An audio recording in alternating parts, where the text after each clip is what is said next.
Humans of High School West, a compilation book full of memoirs from members of our school's community, written by freshmen to faculty, ranging in length from half a page to 6, covering topics from bad breakups to mayonnaise malfunctions. Countless hours spent writing, editing, and speaking went into this book. However, when it was all said and done, I realized there was one story missing. That's a laser. That of its creation.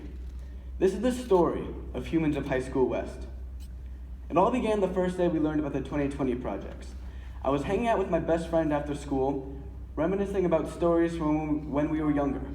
We each remember different aspects of different stories, like the time that we made a bike gang, or when we made a movie, or when he got a cut on his wrist so bad and we were both so certain he was going to die, we began to say our goodbyes. From this, I learned that our entire 10-year friendship could be spelled out with a few simple stories: the good, the bad, and the indifferent.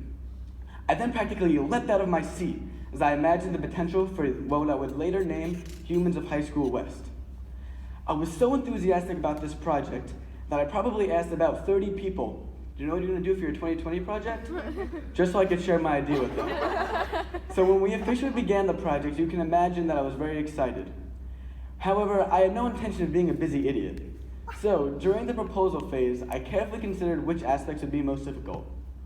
And given the modern high schooler's lack of free time and inability to write just for the fun of it, I figured that getting submissions would be the most difficult part. To combat this, I created an advertising campaign. I began thinking of what would grab my attention in the hallway.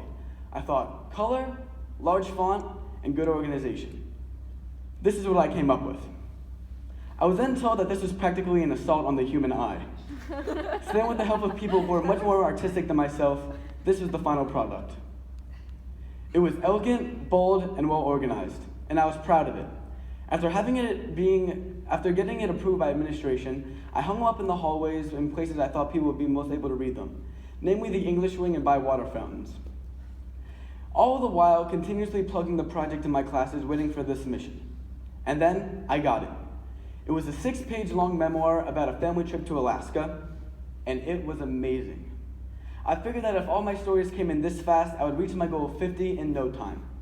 So then I waited, and waited, and waited, and waited. 6 weeks had gone by, and I only had the single submission. I began losing all hope.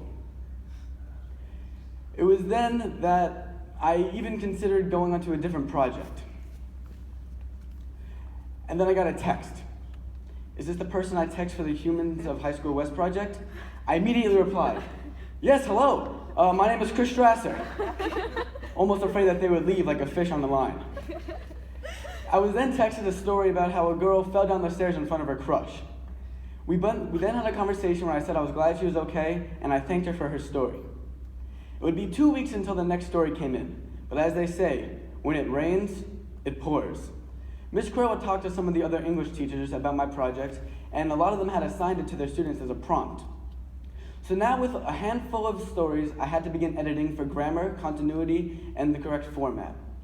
Even with my hands full with editing, I was still looking for more stories. Because at this time, I only had about 2 weeks left, and my original goal of 50 submissions seemed nearly impossible. I even began toying with the idea of changing my goal from a book to a pamphlet. This would require less stories, and it would be easier to distribute. At the same day I had this idea and was discussing with my friends, Miss Crow came and knocked on my 6th period Spanish class. She then handed me 44 submissions from Mr. Duran's students. My enthusiasm had then skyrocketed through the roof. It was even greater from when we started this project. However, there was one catch.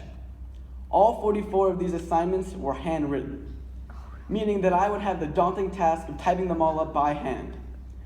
After doing 2 of these stories by hand, I then realized that I was getting nowhere very fast. So I then had to discover Google's speak to text option. Using this, I digitalized all of the stories. However, this provided another aspect of the editing process. I had to go through each one to make sure that when I said 10th grade chemistry class was a crazy time, it wouldn't change it to tell Craig to come class was a crazy time, which although it probably was, it wouldn't have made sense of the rest of the story.